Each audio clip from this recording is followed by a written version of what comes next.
మార్కెట్లు ఫ్లాట్ గా ప్రారంభమై నష్టాల్లోకి వెళ్ళిపోయాయి. ప్రస్తుతం సెన్సెక్స్ నిఫ్టీ నష్టాల్లో ట్రేడ్ అవుతున్నాయి. శ్రీరామ్ ఫైనాన్స్, గ్రాసిమ్, బ్రిటానియా, ఐచర్ మోటార్స్, టైటాన్ కంపెనీ షేర్లు లాభాల్లో కొనసాగుతుండగా ఇటు టెక్ మహేంద్ర, జేఎస్డబ్ల్యూ స్టీల్, ఎన్టీపీసీ, బజాజ్ ఆటో, విప్రో షేర్లు నష్టాల్లో కొనసాగుతున్నాయి. ఈ రోజు మార్కెట్స్ పై వారి విశ్లేషణ తెలియజేసేందుకు బిజినెస్ అనలిస్ట్ సుందరరాజ గారు లైవ్ లో సిద్ధంగా ఉన్నారు. Good morning sir. Good morning అండి. సార్, 4 రోజులుగా మనం మార్కెట్స్ చూసినట్లయితే కనుక పాజిటివ్ గానే మనకి కనిపించాయి. ఈ రోజు కాస్త ఫ్లాట్ గా అంటే కొంచెం స్వల్ప నష్టం అయితే కనిపిస్తుంది. సో ఇదే ట్రెండ్ ఇలాగే ఉంటుందంటారా? సో ఏ విధంగా ఉండొచ్చు? మనం గత 5 రోజులు ట్రేడింగ్ సెషన్స్ గమనిస్తే కనుక మార్కెట్లో ఒక ఇండెసిసివ్ ట్రెండ్ కనిపించింది. హైయర్ లెవెల్లో చూస్తే కనుక మార్కెట్కి ఒక చిన్న రెసిస్టెన్స్ ఏర్పడినట్టు కనిపిస్తుంది. ముఖ్యంగా లాస్ట్ 4 రోజులుగా అంటే సోమవారం నుంచి నిన్నటి వరకు ఇవాళ వరకు కూడా చూస్తే కనుక మార్కెట్ ఇంచుమించు 100 పాయింట్ల వరకు పాజిటివ్గా నిఫ్టీ ఓపెన్ అయ్యి ఆ తర్వాత మనం ఈ లాస్ట్ 4 రోజులుగా చూస్తే కనుక డే లో దగ్గర ట్రేడ్ అవడం అనేది చూస్తున్నాము. సో హైయర్ లెవెల్లో మార్కెట్ కొంచెం కాషియస్గా ఉండడానికి ప్రధానమైన కారణం చూస్తే కనుక కొంచెం ఇన్స్టిట్యూషనల్ యాక్టివిటీ, ముఖ్యంగా నిన్న కూడా చూస్తే కనుక ఎఫ్ఐస్ కొంచెం ఇంచుమించు 3,000 కోట్ల వరకు అమ్మకాలు జరపడం అనేది చూసాం. అందువల్ల మార్కెట్లో కొంచెం ఒక స్వల్ప వీక్నెస్ అనేది కనిపిస్తుంది. పైగా మనం గమనిస్తే లాస్ట్ 8 ట్రేడింగ్ సెషన్స్లో చూస్తే కనుక నిఫ్టీ ఇంచుమించు 2,000 పాయింట్ల వరకు భారీగా పెరగటం అనేది మనం చూసాము. అందువల్ల కొంచెం హై లెవెల్లో ఒక చిన్న క్యాప్ ఏర్పడినట్టు కనిపిస్తుంది. కాకపోతే మనం ఒక్కసారి నిన్న మొన్న మనకి అమెరికాలో జరిగిన ఒక మేజర్ ఈవెంట్కి వచ్చిన తర్వాత మనకి అమెరికన్ మార్కెట్స్ పాజిటివ్గా క్లోజ్ అవ్వడం, రియాక్ట్ అవ్వడం అనేది చూసాము. ఎలాగంటే మొన్న చూస్తే కనుక మనకి అమెరికాలో వడ్డీ రేట్లు మనకి పాస్ తీసుకోవడానికి చూసాం. అంటే వడ్డీ రేట్లు చూస్తే కనుక మనకి ఈ ఏడాది 3 రేట్ కట్ ఉంటుందని భావించారు. కానీ నిన్న వచ్చిన డెవలప్మెంట్ చూస్తే కనుక ఒక రేట్ కట్టే ఉంటుందని చెప్పి కొంచెం నెగిటివ్ కామెంట్ రావడం చూసాము. కానీ అయినప్పటికీ అమెరికా మార్కెట్స్ నిన్న లోయర్ రేట్ నుంచి ఇంచుమించు 200 పాయింట్ల వరకు భారీగా రికవర్ అయ్యి కొంచెం స్వల్ప నష్టాలతో క్లోజ్ అవడానికి ప్రధానమైన కారణం చూస్తే కనుక మొన్న అమెరికాలో ఇన్ఫ్లేషన్ డేటా చూస్తే కనుక పాజిటివ్గా వచ్చింది. అందువల్ల కొంచెం అమెరికన్ మార్కెట్స్ కూడా కొంచెం బాటమ్ అవుట్ అయినట్టు కనిపిస్తుంది. సో మన మార్కెట్స్ కొంచెం స్వల్ప వీక్గా ఉన్నప్పటికీ మేజర్ థ్రెట్, మేజర్ డేంజర్ ఏం కనిపించట్లేదు. ఒక నార్మల్ హెల్తీ రియాక్షన్ అనుకోవచ్చు. సో మార్కెట్స్ లో 2 వారాలుగా మనం భారీ ర్యాలీ చూస్తున్నాము. సో ఇదే ర్యాలీ అంటే కంటిన్యూ అవ్వచ్చు అంటే సార్ ఇలాగే ఉంటుందంటారా? మార్కెట్ చూస్తే కనుక మనకి సోమవారం సెలవు. సో వచ్చే వారం చూస్తే కనుక 4 ట్రేడింగ్ సెషన్సే ఉన్నాయి కాబట్టి ఈ లోపల మనకి మార్కెట్లో చూస్తే కనుక కొంచెము టెక్నికల్ ఇండికేటర్స్ అని కూడా కొంచెం ఓవర్ బాట్ పొజిషన్కి వచ్చాయి కాబట్టి మార్కెట్లో హైయర్ లెవెల్లో కొంచెం ప్రాఫిట్ బుకింగ్కి గురి చేసే అవకాశాలు కనిపిస్తుంది. అలాగే మనకి రెండో మేజర్ ఫ్యాక్టర్ చూస్తే కనుక ఈ మధ్య మనకు వచ్చిన మేజర్ ఈవెంట్స్ అన్నీ కూడా అయిపోయినాయి. వాటి తగ్గట్టుగా మార్కెట్ కూడా కొంచెం సానుకూలంగా స్పందించింది కాబట్టి ఇమ్మీడియట్గా అంటే నెక్స్ట్ 1 or 2 వీక్స్కి పెద్ద మేజర్ ఈవెంట్స్ ఏమీ లేదు కాబట్టి మనకి ట్రేడర్స్ కూడా అగ్రెసివ్ లాంగ్ పొజిషన్స్ కూడా తీసుకునే అవకాశం లేదు. మనకి బడ్జెట్ కూడా ఇంకా కొంచెం టైం ఉంది. అలాగే రిజల్ట్ సీజన్ కూడా చూస్తే కనుక మనకి ఇంకా కొంచెం టైం ఉంది కాబట్టి పెద్ద మేజర్ ఈవెంట్స్ లేదు కాబట్టి సో మార్కెట్ కూడా మనకి ఈ మధ్య కాలంలో మనకి జూన్ పొజిషన్స్, మనకి డెరివేటివ్స్ పొజిషన్స్ ఎవరైతే కనుక మనం ఈ పాజిటివ్ న్యూస్కి తగ్గట్టుగా లాంగ్ పొజిషన్స్ తీసుకున్నారో సో వాళ్ళందరూ కూడా కొంచెం స్లోగా అన్వైండ్ చేసే అవకాశాలు కూడా ఉన్నట్టు కనిపిస్తుంది. పైగా మనకి నిన్న ఎఫ్ఐస్ కూడా కొంచెం భారీగా అమ్మకాలు జరపడము, అలాగే డొమెస్టిక్ ఇన్స్టిట్యూట్స్ కూడా నిన్న ఇంచుమించు 600 కోట్ల వరకు మనకి అమ్మకాలు జరపడంతో సో డొమెస్టిక్ ఇన్స్టిట్యూట్స్ కూడా ఈ లెవెల్ హై లెవెల్లో అగ్రెసివ్గా బయింగ్ తీసుకుంటారా లేదనేది కొంచెం సందేహంగానే ఉంది కాబట్టి సో మార్కెట్ కొంచెం ఒక కన్సాలిడేషన్లోకి వెళ్ళే అవకాశాలు కనిపిస్తుంది. So mid cap and small cap విషయానికి వస్తే సో వీటిలో మనకి భారీగా అంటే రికార్డు స్థాయిలో ర్యాలీ చూసాం మనం. సో మళ్ళీ ఈ విధంగా అంటే ఈ లెవెల్లో ఇప్పుడు ఇన్వెస్టర్స్ ఇన్వెస్ట్ చేయడం ఎంతవరకు కరెక్ట్, అసలు ఇప్పుడు ఇన్వెస్ట్ చేయొచ్చు అంటారా? సో ఆ మధ్య మనం చూస్తే కనుక 2 నెలల క్రితము మిడ్ క్యాప్ స్మాల్ క్యాప్లో ఒక రియాక్షన్ వచ్చినప్పటికీ మనం లాస్ట్ ఒక 2 వారాలుగా చూస్తే కనుక మిడ్ క్యాప్లో ఇంచుమించు ఒక 10% వరకు ఒక అప్ ట్రెండ్ కనిపించింది. రికార్డ్ స్థాయిలో పెరగడం అనేది చూసాము. అలాగే స్మాల్ క్యాప్ ఇండెక్స్ కూడా చూస్తే కనుక రికార్డ్ స్థాయిలో 12% వరకు భారీగా పెరగడం చూస్తాము. దీనికి ప్రధానమైన కారణం చూస్తే కనుక రీటైల్ ఇన్స్టిట్యూషన్ అలాగే లోకల్ ఫండ్స్ ఇన్ఫ్లో కూడా భారీగా మనకి పాజిటివ్గా రావడంతో ఈ 2 ఇండిసెస్లో మార్కెట్లో ఒక చాలా పాజిటివ్ అప్ ట్రెండ్ అనేది కనిపించింది. సో ఓవరాల్గా చూస్తే కనుక మనకి మిడ్ క్యాప్ ఇండెక్స్ ఇంచుమించు 55,000 దగ్గర కొంచెం రెసిస్టెన్స్ ఉంది కాబట్టి బహుశా ఇక్కడ కొంచెం చిన్న పాస్ తీసుకునే అవకాశాలు కనిపిస్తుంది. పైగా మనకి చాలా స్టాక్స్ కూడా చూస్తే కనుక కొంచెం ఓవర్ వాల్యూడ్ పొజిషన్కి వచ్చినట్టు కనిపిస్తుంది. మనకి ఈ మధ్య రిజల్ట్స్లో ఏవైతే కనుక మంచి రిజల్ట్స్ ప్రకటించాయో అటువంటి స్టాక్స్లో కూడా మనకి చిన్న కంపెనీస్ అన్నింటిలో కూడా ఒక భారీ ర్యాలీ రావడం అనేది చూసాం కాబట్టి కొంచెము అబ్నార్మల్ లెవెల్కి వెళ్ళిపోయినట్టు కనిపిస్తుంది లాస్ట్ ఒక 2 వీక్స్గా టెక్నికల్గా. కాబట్టి ఇక్కడ బహుశా కొంచెం ఏమైనా ఒక బ్రేక్ తీసుకునే అవకాశాలు కనిపిస్తుంది. అండ్ సార్ గత కొన్ని రోజులుగా ఐపీఓస్ రికార్డ్ స్థాయిలో రావడం జరుగుతుంది. సో ఈ ట్రెండ్ ఇంకా ఇలాగే కంటిన్యూ అవ్వచ్చు అంటారా? సో ఈ రోజే మన ఇంపార్టెంట్ ఐపీఓస్ ఉన్నాయా సార్? ఒక్కసారి గమనిస్తే మనకి 2017లో మనకి రికార్డ్ స్థాయిలో ఇంచుమించు 168 కంపెనీస్ దగ్గర నుంచి ఐపీఓలు రావడం అనేది మనం చూసాము. ఆ తర్వాత మనకి 5 సంవత్సరాలతో చూస్తే కనుక మనకి ఐపీఓలు స్వల్పంగా తగ్గటం అనేది చూసాం. కానీ లాస్ట్ ఇయర్ చూస్తే కనుక 2023లో ఐపీఓలో రికార్డ్ స్థాయిలో 238 కంపెనీలు రావటము, సో భారీ స్థాయిలో మార్కెట్ ఇన్వెస్టర్ దగ్గర నుంచి నిధులు సమీకరించడం చూసాము. ఆ తర్వాత ఈ ఏడాది చూస్తే కనుక ఆ ఐపీఓ భూమిలో కూడా కొంచెం భారీగా పెరిగినట్టు కూడా కనిపిస్తుంది.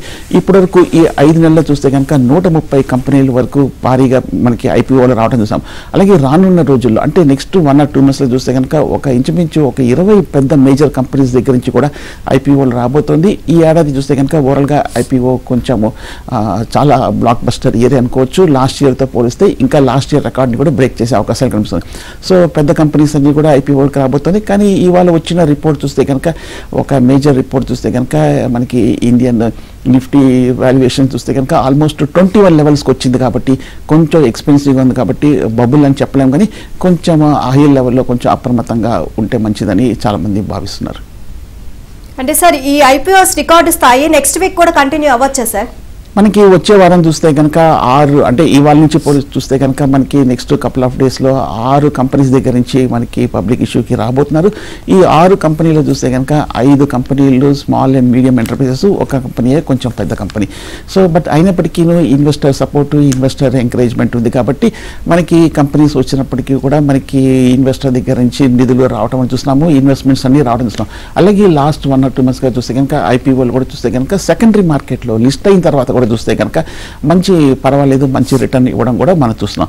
సో పైగా ఇప్పుడు మనకి సెకండరీ మార్కెట్లో కొంచెం మార్కెట్స్ అన్ని కూడా బాగా పెరిగిపోయినాయి. కాబట్టి బహుశా కొంచెం ఇన్వెస్టర్ ఆల్టర్నేటివ్ ఇన్వెస్ట్మెంట్ అవన్నీ సోర్స్ అయినా మనకి ఈ ప్రైమరీ మార్కెట్ దృష్టి వైపు వెళ్ళే అవకాశాలు కనిపిస్తుంది. సార్ టెక్నికల్గా మనం చూసినట్లయితే అంటే 23,500 స్థాయికి దగ్గరలో ఉంది. సో ఇదే లెవెల్ అంటే ఇంకా రికార్డ్ స్థాయిలో మనకి చూడొచ్చు అంటారా మార్కెట్స్? ఎక్కడ అడ్డంకి అనేది కనిపిస్తుంది? అండ్ నిఫ్టీ, బ్యాంక్ నిఫ్టీకి సంబంధించి కూడా మనం నిఫ్టీ ఒకసారి మనం గమనిస్తే లాస్ట్ వీక్ ఎప్పుడైతే 23,000 దగ్గర ఒక 2-3 అటెంప్ట్ ప్రయత్నాల తర్వాత బ్రేక్అవుట్ వచ్చిందో ఒక short term up trend signal అనేది ఇవ్వడం చూసాము. అలాగే నెక్స్ట్ టెక్నికల్ లెవెల్ చూస్తే కనుక 23,500 దగ్గర రెసిస్టెన్స్ ఉందని చాలామంది భావించారు. సో కరెక్ట్గా ఈ లెవెల్లో రావటము, ఆ తర్వాత మనం నిన్న ఇంచుమించు 23,500 స్థాయి దగ్గర నుంచి కరెక్షన్ అనేది కనిపించింది. సో దిగువన చూస్తే కనుక మనకి 23,300 అంటే బహుశా ఇవాళ ఏమైనా కొంచెం పరీక్షించే అవకాశం ఉంది. ఇది ఒక చిన్నపాటి సపోర్ట్ మద్దతు లెవెల్ అనుకోవచ్చు. ఒకవేళ కనుక ఇవాళ మార్కెట్ 23,300 కింద కనుక క్లోజ్ అవుతే అప్పుడు టెక్నికల్గా ఒక వీక్నెస్ సిగ్నల్ ఇచ్చింది అనుకోవచ్చు. ఒకవేళ కనుక మార్కెట్ ఇవాళ రియాక్షన్ తర్వాత కూడా కొంచెం స్థిరంగా ఈ స్థాయిలో 23,400 దగ్గర కనుక పటిష్టంగా క్లోజ్ అయిందంటే టెక్నికల్గా స్ట్రెంత్ ఉన్నట్టుగా ఒక ఇండికేషన్ ఇచ్చినట్టుగా, సిగ్నల్ ఇచ్చినట్టుగా మనం భావించవచ్చు. కాబట్టి సో బహుశా నెక్స్ట్ వీక్ నేను అనుకోవటము మార్కెట్ 23,500 దిగువన 23,000 మేజర్ సపోర్ట్. కాబట్టి ఈ లెవెల్స్ మధ్యన కొంచెం షార్ట్ టర్మ్లో కదలికలు ఉండే అవకాశాలు కనిపిస్తోంది. సో సెక్టర్స్ వైజ్గా చూస్తే ఏ సెక్టర్స్ పాజిటివ్గా పర్ఫామ్ చేస్తున్నాయి సార్? మనం లాస్ట్ 1 or 2 weeksగా చూస్తే కనుక ఇన్ఫ్రాస్ట్రక్చర్ చాలా స్ట్రాంగ్గా ట్రేడ్ అవుతుంది, 3% వరకు పెరగడం చూసాము. అలాగే మనకి చూస్తే కనుక హాస్పిటల్ స్టాక్స్ అన్ని కూడా ముఖ్యంగా ఈ ఫ్రంట్ లైన్ కంపెనీస్ అన్నింటిలో అపోలో కానీ, మ్యాక్స్ కానీ, నారాయణ హృదయాలయ ఇటువంటి కంపెనీస్ అన్ని కూడా చూస్తే కనుక మంచి రిజల్ట్స్ పోస్ట్ చేయడంతో ఈ స్టాక్స్ అన్నింటిలో కూడా అప్ ట్రెండ్ కనిపించింది. అంత క్రితం చూస్తే కనుక వాల్యుయేషన్స్ కొంచెం ఎక్స్పెన్సివ్గా ఉండడంతో కరెక్షన్ రావడం చూసాము. కానీ ఈ కంపెనీస్ చూస్తే కనుక టాప్ కంపెనీస్ రిజల్ట్స్ చాలా అద్భుతంగా రావడంతో మనకి ఈ స్టాక్స్లో అన్నింటిలో కూడా ర్యాలీ రావడం చూసాం. అలాగే మనకి ఇవాళ వచ్చిన ఒక మేజర్ రిపోర్ట్ మూడీస్ దగ్గర నుంచి వచ్చిన రిపోర్ట్ చూస్తే కనుక మనకి ఈ ఏడాది మనం చూస్తే కనుక బ్యాంక్స్ దగ్గర నుంచి 12 to 15% వరకు క్రెడిట్ ఆఫ్ టేక్ గ్రోత్ ఉండే అవకాశం ఉన్నట్టుగా ఒక పాజిటివ్ వార్త రావడం మనం చూసాం. సో కాబట్టి ఈ మధ్య మనం చూసాము పబ్లిక్ సెక్టర్ బ్యాంక్స్లో కొంచెం కరెక్షన్ కనిపించింది. కాబట్టి ఇవాళ వచ్చిన ఈ పాజిటివ్ రిపోర్ట్ ఆధారంగా బహుశా నెక్స్ట్ ర్యాలీలో పబ్లిక్ సెక్టర్ బ్యాంక్స్లో కూడా ఒక అప్ ట్రెండ్కి వెళ్ళే అవకాశమే. అలాగే ఐటీ స్టాక్స్ కూడా చూస్తే కనుక ఈ మధ్య పెరగడానికి ఇంచుమించు 10% వరకు మనకి ఇండెక్స్ పెరగడానికి ప్రధానమైన కారణం చూస్తే కనుక అమెరికాలో వడ్డీ రేట్లు కొంచెం తగ్గుతాయి ఈ సంవత్సరం అనే వార్త రావడం చూసాము. ఒకవేళ కనుక అమెరికాలో మనకు భారీగా కొంచెం చక్కగా వడ్డీ రేట్లు తగ్గుతాయి కనుక మనకి కంపెనీస్ అన్నిటి కూడా మరింత నిధులు అమెరికాలో వచ్చే అవకాశం ఉంది. వాళ్ళు దాంతో మనకి ఈ ఐటీ మీద స్పెండింగ్ కూడా పెంచే అవకాశం ఉంది. ఎందుకంటే ఈ రానున్న రోజుల్లో అలాగే ఈ మధ్య కాలంలో కూడా మనం టెక్నాలజికల్ డెవలప్మెంట్ చాలా చూసాం కాబట్టి వాటిల్లో కూడా బాగా ఇన్వెస్ట్ చేసే అవకాశం ఉంది. కాబట్టి సో వడ్డీ రేట్లు తగ్గినప్పుడు ఇండియన్ ఐటీ కంపెనీస్ కూడా బెనిఫిట్ ఉంటుంది. కాబట్టి ఐటీ కంపెనీస్లో కూడా ఒక పాజిటివ్ న్యూస్ అప్డేట్ కనిపించింది. అలాగే మనకి ఫార్మా స్టాక్స్ కూడా చూసాము. లాస్ట్ ఒక 1 మంత్గా అండర్ పెర్ఫార్మ్ చేస్తున్నప్పటికీను మనకి లాస్ట్ 1 వీక్గా టెక్నికల్గా ఒక మద్దతు తీసుకొని కింద మనకి బాగా సర్దుబాటు కన్సాలిడేషన్ అయ్యి ఒక టెక్నికల్ రివర్స్ బ్రేక్అవుట్ కనిపించింది. కాబట్టి సో ఫార్మా స్టాక్స్ కూడా కొంచెం బాగానే ఉండే అవకాశం ఉంది. డిఫెన్సివ్ కంపెనీస్ డిఫెన్సివ్ సెగ్మెంట్ కాబట్టి సో ఫార్మా కూడా కొంచెం అనుకూలంగా ఉంది. సార్ అంతర్జాతీయంగా మార్కెట్స్ ఏ విధంగా ఉన్నాయి సార్? అంతర్జాతీయంగా చూస్తే కనుక మార్కెట్స్ కొంచెం ముఖ్యంగా ఏషియన్ మార్కెట్స్ కొంచెం సబ్డ్యూడ్గా డల్గా కనిపిస్తుంది. ఇవాళ చూస్తే కనుక మనకి ఏషియన్ మార్కెట్స్కి చాలా ఇంపార్టెంట్. ఎందుకంటే మనకి బ్యాంక్ ఆఫ్ జపాన్ తమ వడ్డీ రేట్ల మీద నిర్ణయం తీసుకునే అవకాశాలు కనిపిస్తుంది. ఇంటర్నేషనల్ మార్కెట్స్ అన్నీ కూడా చూస్తే కనుక కొంచెం స్టడీగా ఉన్నట్టు కనిపిస్తుంది. నిన్న మనం చూస్తే కనుక G7 సమ్మిట్ కూడా మనకి స్టార్ట్ అయింది. నిన్న ఇవాళ రేపు మన ప్రధానమంత్రి గారు కూడా అక్కడికి వెళ్తున్నారు. ఇన్ఫ్యాక్ట్ ఒరిజినల్గా G7 సమ్మిట్ చూస్తే కనుక టాప్ 7 ఎకానమీస్ ఉన్నాయి.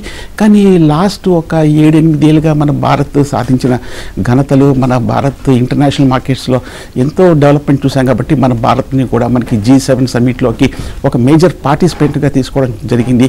అలాగే మన ప్రధానమంత్రి గారు కూడా తమ కామెంట్స్ తమ ఒపీనియన్ కూడా చెప్పబోతున్నారు.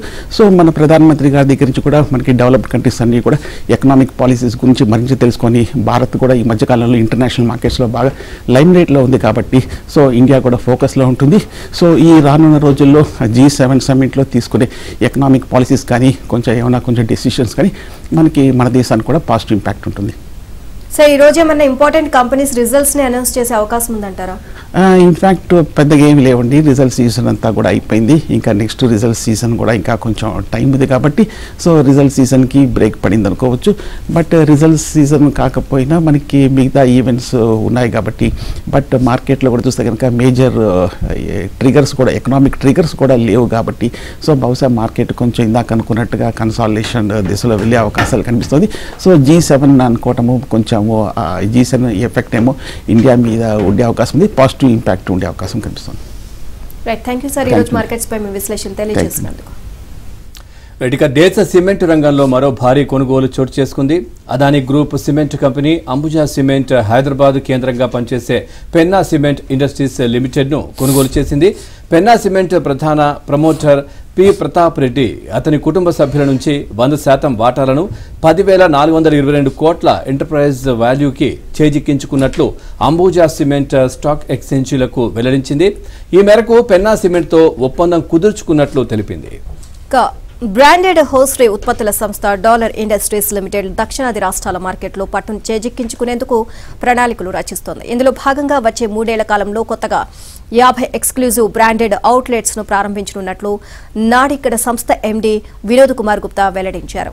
ఇక అంతేకాకుండా దక్షిణాదిలో వినియోగదారులకు మరింత చేరువయ్యే ఉద్దేశంతో టాలీవుడ్ హీరో మహేష్ బాబును ప్రచారకర్తగా నియమించుకున్నట్లు ఆయన వెల్లడించారు. దక్షిణాది బ్రాండెడ్ హోసరీ మార్కెట్లో ప్రస్తుతం డాలర్ ఇండస్ట్రీస్ వాటా 8%గా ఉందని, దీన్ని 20%కి చేర్చాలని లక్ష్యంగా పెట్టుకున్నట్లు గుప్తా తెలిపారు.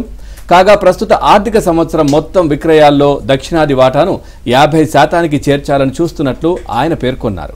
ఇందుకు మహేష్ బాబు ప్రచారం ఎంతగానో దోహదపడుతుందని భావిస్తున్నట్లు గుప్తా తెలిపారు. ప్రస్తుత కొత్త మొబైల్ ఫోన్ ల్యాండ్లైన్ నెంబర్లకు ఛార్జ్ వసూలు చేయాలని టెలికాం నియంత్రణాధికారి సంస్థ ట్రాయ్ భావిస్తోంది.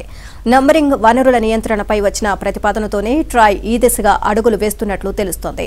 ఆ మేరకు revision of national numbering plan పేరిట ఒక చర్చాపత్రం విడుదల చేసి వివిధ వర్గాల అభిప్రాయాలను కోరింది. ఇక ఫోన్ నంబర్లను కూడా విలువైన ప్రజా వనరులుగా భావిస్తూ వాటి కేటాయింపునకు ఛార్జ్ విధించాలని ట్రాయ్ యోచిస్తోంది. టెలికాం ఆపరేటర్ల నుంచి ఈ రుసుము వసూలు చేయాలన్నది ట్రాయ్ ప్రతిపాదన. ఆపరేటర్లు ఆ వ్యయాలను వినియోగదారులకు బదిలీ చేసే అవకాశం ఉంది. ఒక నంబర్కు ఒకేసారి లేదా ఆ ఏడాదికి ఒక నిర్దిష్ట కాల వ్యవధి ఇంత అని ఛార్జీ వసూలు చేసే యోచన ఉందని చెబుతున్నారు. వ్యానిటీ నంబర్లకు కేంద్రీకృత వేలం నిర్వహించే యోచనలోనూ ట్రాయ్ ఉంది.